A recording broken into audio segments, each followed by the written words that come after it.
सच में तुम्हें अपनी बहन समझता हूं मैं। तुम्हें अगर कोई तकलीफ देगा तो सबसे पहले तुम्हारा बदला उससे मैं लूंगा। अगली बार जब मेहमान बुलाओगे ना तो मुझसे मत छुपाना। मैं मदद करने आ जाऊंगी। हाँ, लेकिन सिर्फ मदद के लिए। तुम्हारा पूरा घर साफ नहीं करूंगी मैं दोबारा से।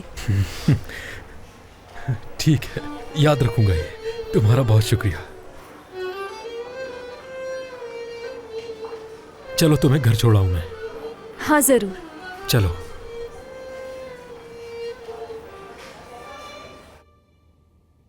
तुम्हें दर्द हो रहा होगा बेटी। नहीं, मैं ठीक हूँ। जिम के आने से थोड़ी तबीयत खराब हो गई मेरी।